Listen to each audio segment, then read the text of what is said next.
Live in the Big Brother backyard, Dr. Will, I'm here with Matt. Matt, what are your 20 favorite cereal? I'm just kidding.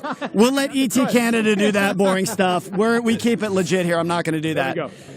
That said, what is the best showmance in the history of cereal? The best showmance in the history of cereal has to be Matt and Captain Crunch, or Captain Crunch and S'more cereal. He made it about himself. I was going to say Bam Bam and Pebbles and Fruity Pebbles because, you know, the Rubbles and the Flintstones getting together. More bad cereal jokes. I apologize for that. I'm really bad at this. So, Matt, if they ask you to come in on the last day to do this part, you're really bad because I got the call this morning and they were like, can you come last minute? And I canceled my patience and they brought me in. So that's because Jeff, not going to lie, he died. Jeff died. I'm going to hope that that's inaccurate. Yeah, no, he didn't die. He didn't die. I don't know what happened to him. Be a little more sad. I didn't. Yeah, no. Well, I got, life happens. Sorry. If you'd like to send your condolences, go to #Ramses for Klingon. Ramses said the hottest guy in the house was you, Matt.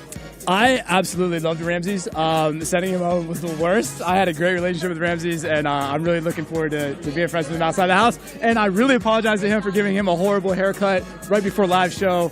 I really put like a crater inside of his head, and I felt terrible. So, well, it didn't bother him at all because he apparently still loves you. So I still love him. I feel really good about that relationship. I do as well. Maybe next season we're going to see the first. People do. 2 showmances? Yeah, there was 2 showmances this season. That's exciting. Matt with cereal and Matt with Ramses. There we go. And Matt with Raven. 3 showmances. All right. Speaking of which, we talk about showmances. I wouldn't be doing my job if I didn't bring it up. Yes.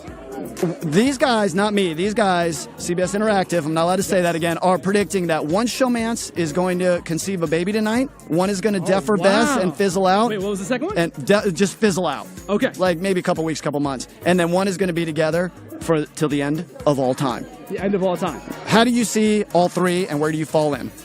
Oh my God, that is a ridiculous question. I'm going to go Jess and Cody conceive a baby, Elena and Mark fizzle out, and Raven and Matt are together. Wow, I like it. I like it.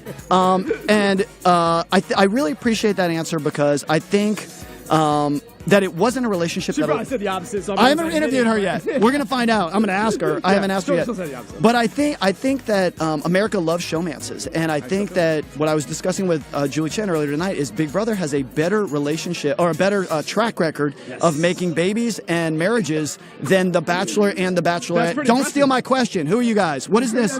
These media people are trying to steal my question. So what do you think about that? Why do people get matched up and just like why do people just start hooking up and feel so close right away? Is it the time or is it the setting?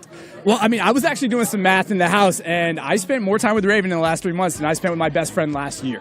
So I think that whenever you're in a confined area with only a few people, you're going to spend that much time with each other, and it's going to happen. So they do a fantastic job with the casting as well. So country girls, what can I say? Nothing wrong with that. I had an amazing question, and I just forgot it. What was it? Does anyone remember? Oh, I do have a question for you, Matt. This is a fan question. You can read it yourself, but I'll read it to you. Why did you come on the show? Did you even ever have a strategy? Yeah. So, and people will learn this about me as I get outside the show. But this is actually who I am on the outside as well. I'm a chill guy. I don't lie, and I don't really fight with people. I came into the show thinking I was going to be a little bit more effective in the competitions. I was absolutely terrible. So they asked me to rate my gameplay. I gave myself a 65 out of 100 because I did what I wanted to socially, and I just couldn't win when I needed to in terms of the competitions. So. I am not Matt's publicist, but I will tell you, I really responded to that, how genuine you were when we had the jury discussion. And this wasn't on the finale tonight, but I said that. I posed that exact same question, and I said I'd be remiss, Matt, if I didn't say it didn't look like you were playing. Absolutely. And Matt owned it. He said, you know what, no different than me. I wasn't great at the competitions. And you said you just wanted to chill. Social game wasn't necessarily your thing in terms of manipulation. So I think that America loves when people are honest and genuine, and you owned it, and I think that's the only thing you can do. So I give you kudos for that. Successful in the game is if I was who I am, and that's what I did. I know a lot of people are going to say I didn't do anything, but that's just who I was. And if you're at peace with it, that's all you can do. Now, what would you do if you were asked back next year in preparation for Big Brother 20? You know, it's so funny because, like, I feel like I'm in pretty good shape, but these endurance comps, I was absolutely terrible. So I would definitely, in terms of the wall, in terms of the hot dog contest, I mean, I would do a little. You're gonna buy a big like hot dog and like and practice and sit in it. Yeah, no, but I mean, I would definitely do some more endurance training instead of just lifting weights. I would definitely do that.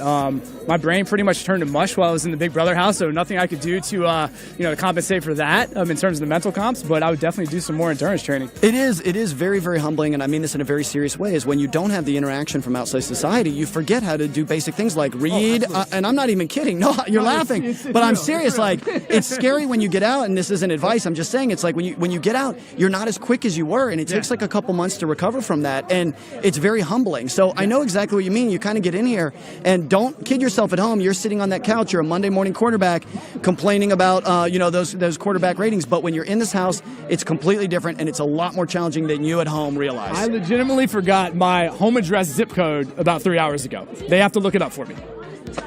Matt, it has been a pleasure. This interview has ended, but I'd like to stay in touch. Absolutely. Buddy. And you should stay in touch with Ramses, too. Yeah, I plan on it. Jeff's alive, right? I don't know. I mean, it doesn't matter to me. I don't know. He's not here. All right, cool. Nice to see you, Matt. All right, buddy.